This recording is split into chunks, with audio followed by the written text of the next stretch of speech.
The Golden Gate Strait, 1 mile of churning Pacific water. Tides so violent they've swallowed ships whole. Fog so thick you can't see your own hands. And 7 miles away, the San Andreas Fault. In 1921, every engineer on Earth said the same thing. You cannot build a bridge here. They were almost right.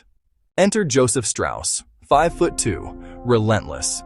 A bridge builder from Chicago who once proposed a rail bridge across the Bering Strait.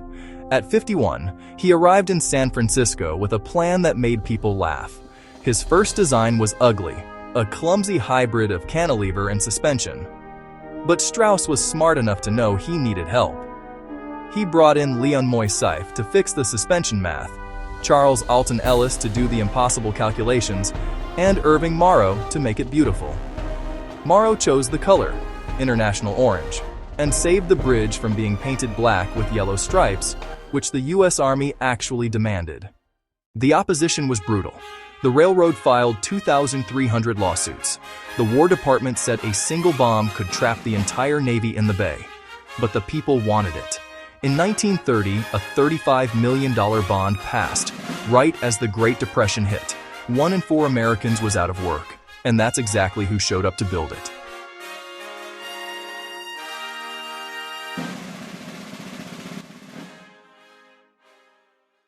On January 5, 1933, they broke ground.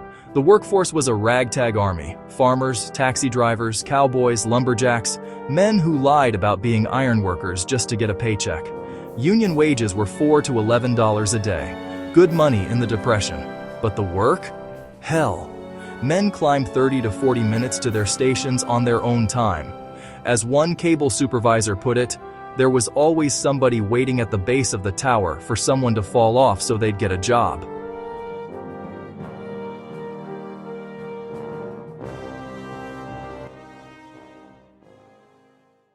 They started with the anchorages, massive concrete blocks, 12 stories high. Each one had to hold 63 million pounds of cable pull.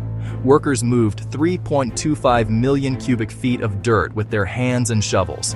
Then came the towers. The North Tower went up first, piece by piece. 4-man rivet gangs, a heater, a catcher, a bucker-up, and a gunman. The heater would cook rivets on a forge and toss them. They went zing just like a bullet, one ironworker remembered. The catcher caught them in a metal can. If he missed, the rivet fell 600 feet and punched through the bay like a torpedo. The South Tower was worse. They had to build the pier in open ocean. Divers went down into freezing, pitch-black water to blast rock for earthquake-proof foundations. In August 1933, a cargo ship slammed into the trestle in heavy fog. They rebuilt it. By January 1935, the South Pier was done.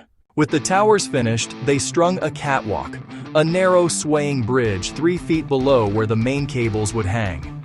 Men walked it every day, 600 feet in the air, with nothing but a safety net 60 feet below. Then came the cable spinning. 27,000 strands of wire per cable, 2 cables total. The job was supposed to take years. They finished it in 8 months. Strauss was obsessed with safety. He gave men hard hats, glare-free goggles, even special diets to fight dizziness. But his most famous idea was the net, a $130,000 safety net slung under the whole bridge. 19 men fell into it and lived. They called themselves the Halfway to Hell Club. They had parties.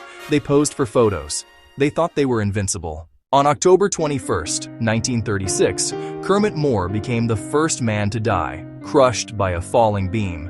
Then, on February 17, 1937, just months before completion, a scaffold carrying 13 men plunged through the net. 10 died instantly. 2 survived the fall into the icy water. One of them, Slim Lambert, broke his neck, his back, both shoulders, his collarbone, ribs, and both ankles. He lived. 11 men total died building the Golden Gate Bridge. On May 27, 1937, the bridge opened to pedestrians. 18,000 people waited at dawn. By sunset, 200,000 had crossed, walking, running, even roller skating. The next day, cars rolled across for the first time.